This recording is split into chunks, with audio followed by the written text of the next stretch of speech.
बस एक ही जवाब होता था, डॉक्टर बनना है। तो एकदम माइंड में ये बैठ गया था, डॉक्टर ही बनना है। मेरी इतने सालों से दुनिया नीट के आसपास ही घूम रही। मैंने सोचा बढ़िया जाऊंगी रशिया, वहां से MBBS करके आऊंगी। मुझे पता था चीजें आसान नहीं होंगी, तो रहेगा यार नीट, मतलब नीट को इतने साल दिए, मैं कह तो रही हूँ बट मेरा दिल अभी भी नहीं। अभी इस फेज से निकलना बहुत ज्यादा जरूरी है, क्योंकि ये मेरी लाइफ का सबसे टफेस्ट फेज चल रहा है इस टाइम पे। क्या हुआ, बन गई डॉक्टर? ये नहीं पूछेंगे कि नीट निकल गया कि नहीं निकला, सीधे यही उनका सवाल होता है, बन गई डॉक्टर।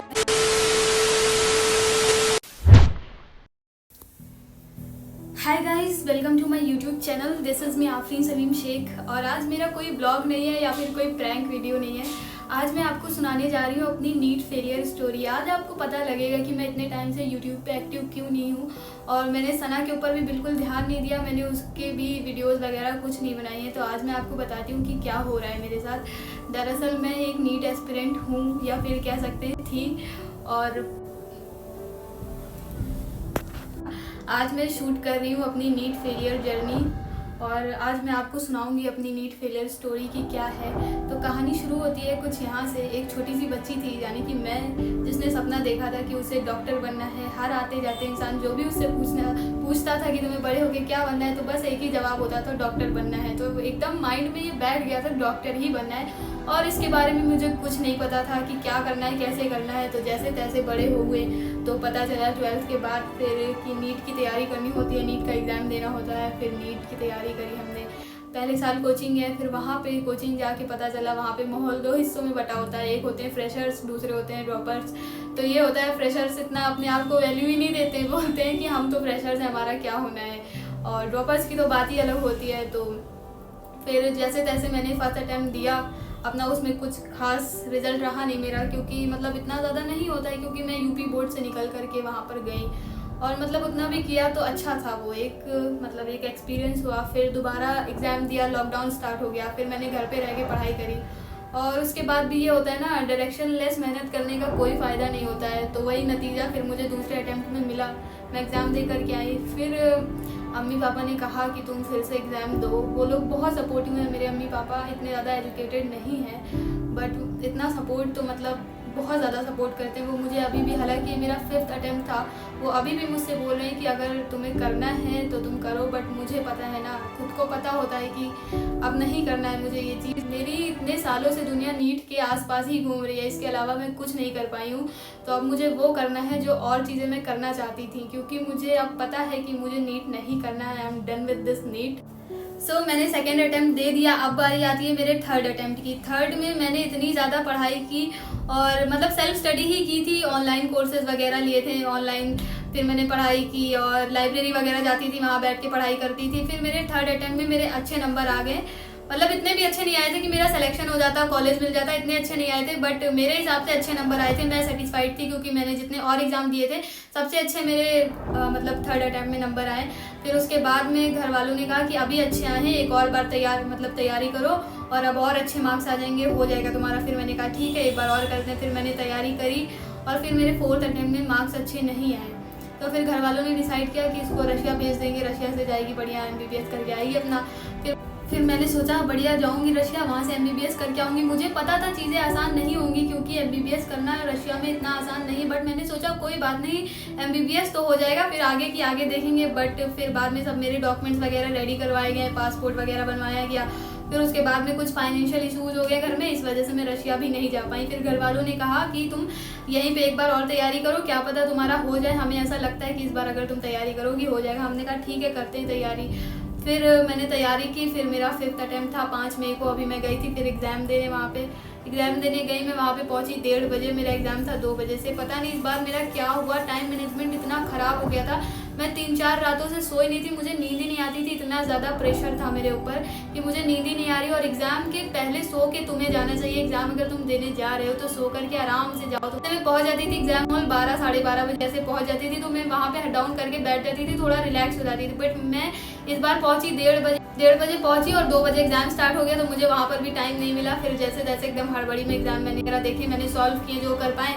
बायो मैंने पूरी सॉल्व कर ली, मतलब सारे क्वेश्चन टिक लगा दिए पेपर में। और उसके बाद फिजिक्स केमिस्ट्री मेरा मैंने सब सॉल्व करके उसमें जितने क्वेश्चंस किए थे मैंने सब भर दिए। फिर बाद में जब बायो की बारी आई और मेरा टाइम खत्म वहाँ पे। वैसे पता नहीं मेरे साथ, मुझे कुछ समझ में नहीं आया कि मेरे साथ हुआ क्या।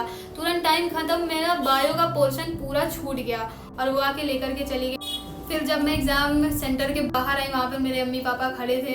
अम्मी ने पूछा कैसा हुआ, मैंने एकदम रोंदू वाली शक्ल बना के, यार मेरा पेपर छूट गया। अम्मी कह रही क्या? हमने कहा यार पेपर छूट गया। पापा ने मतलब इतना ज़्यादा वो नहीं किया, पापा ने बोला ठीक है कोई बात नहीं, होता है। तो फिर अम्मी को मतलब थोड़ा ख़राब लगा। फिर बाद में वहीं पे रोने लगी, सब लोग जा रहे हैं मुझे देखने, मतलब आंसू मेरे मतलब रुक ही नहीं रहे थे वहाँ पे कि यार क्वेश्चन मैंने पूरा कर लिया, अपनी पेपर में फेल कर लिया। ये नहीं कह रही हूँ कि मैंने सब सही ही किया होगा, बट ये है ना कि मतलब मैंने किया, उसमें OMR में मैं नहीं फिल कर पाई। तो ये चीज़ मुझे थोड़ा कहीं ना कहीं रह गई मेरे दिल में, और मेरे इतना रो रही हूँ। फिर पापा अम्मी दोनों समझाते हुए मुझे घर आए, और उसके बाद में मैंने कहा ठीक है। और फिर मैंने आके पेपर रखा है, फिर मैंने दोबारा उसको खोल के नहीं देखा, क्योंकि मेरी हिम्मत ही नहीं हुई कि मैं इसमें क्या खोल के देखूँ, क्योंकि यार बायो मेरा छूट गया।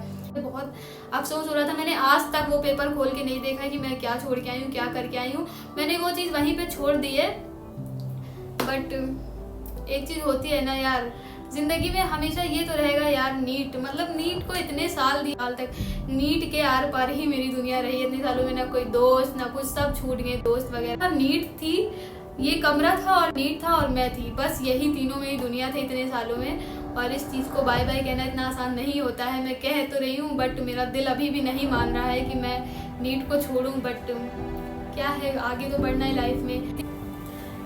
मैं अपना नीट एग्ज़ाम देकर आई थी 5 मई को, और आज 29 में है। और उसके बीच में मैंने कुछ नहीं किया है कि मतलब बस खा रही हूँ, सो रही हूँ, और मेरा कुछ करने का मन नहीं कर रहा है। यही हो रहा है मेरे साथ, ना छोड़ी जा रही है वो चीज़ और ना मिल रही है। तो मेरे साथ इस टाइम पे यही हो रहा है। मेरे जैसे और भी लोग होंगे जिन्हें कुछ नहीं समझ में आ रहा होगा, बहुत कंफ्यूज होंगे। बट यार कुछ ना कुछ तो, अगर आपको पता है कि आप कर लोगे तो आप मेरी तरफ से एक ड्रॉप और ले लो। बट अगर आपको नहीं लग रहा है कि आप नहीं कर पाओगे तो यार छोड़ दो उस चीज़ को और आगे बढ़ो, क्योंकि ज़िंदगी आगे बढ़ने का नाम है। और मैंने भी यही सोच लिया है कि मुझे अब आगे बढ़ना है।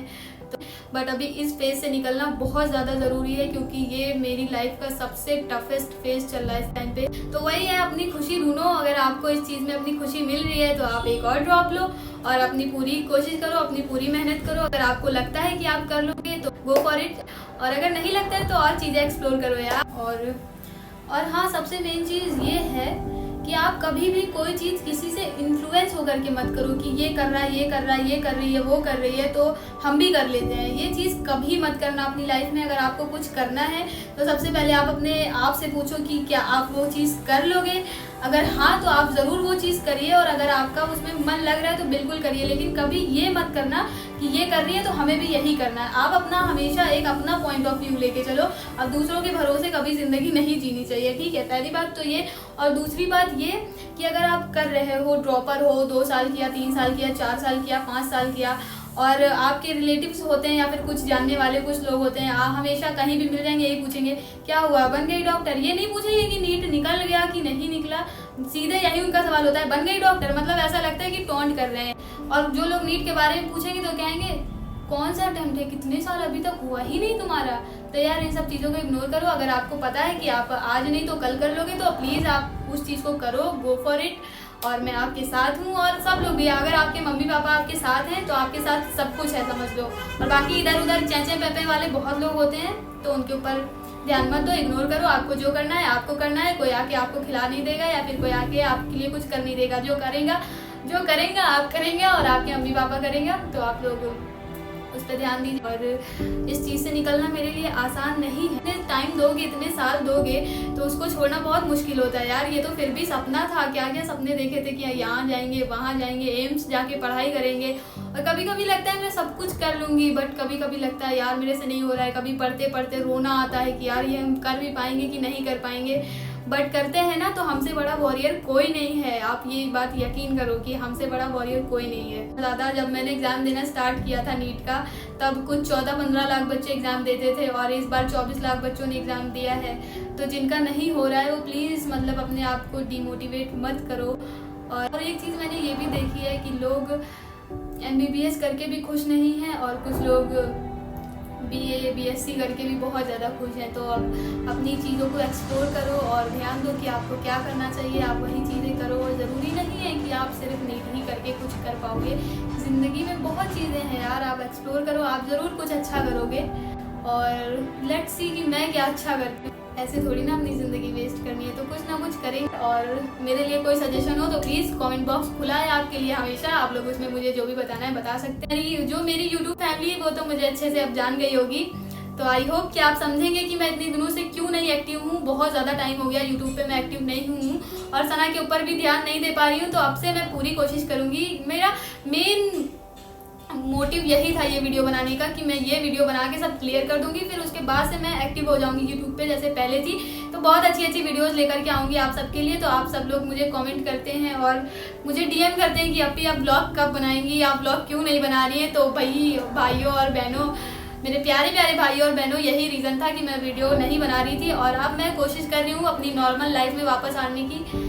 हालांकि बहुत टाइम ले लिया मैंने, बट वापस आएंगे तो कुछ अच्छा ही करेंगे। तो बहुत जल्द मैं वापस आने वाली हूँ, तो आप लोग मेरा अच्छे से वेलकम करिएगा आप यूट्यूब पे। और बाकी मैं अभी जा रही हूँ, यार मिलती हूँ आपसे बहुत जल्द। और जो लोग मुझे आज पहली बार देख रहे हैं प्लीज़ फटाफट से सब्सक्राइब करें सब्सक्राइब, बिना सब्सक्राइब करे बजाइएगा मत। आप लोग भी मेरी जर्नी देखिए कि मैंने नीट के बाद क्या क्या करा अपनी लाइफ में। तो प्लीज़ आप लोग मुझसे जुड़ जाइए। और बाकी मैं अभी जा रही हूँ, मिलती हूँ आपसे बहुत जल्द। और आप लोग मुझे कमेंट में ज़रूर बताइएगा कि आपके क्या ओपिनियंस हैं, मुझे क्या करना चाहिए आगे। अगर आप लोग बड़े बड़े लोग हैं, अगर मुझे देख रहे हैं तो प्लीज़ मुझे सजेस्ट करिए। और बाकी अभी मैं जा रही हूँ, बहुत ज़्यादा गर्मी हो रही है, इतनी ज़्यादा गर्मी हो रही है कि मेरा दिमाग पूरा पक चुका है। मिलती हूँ आपसे बहुत बहुत बहुत जल्द नेक्स्ट ब्लॉग में। बाय बाय, टेक केयर, अल्लाह हाफिज़।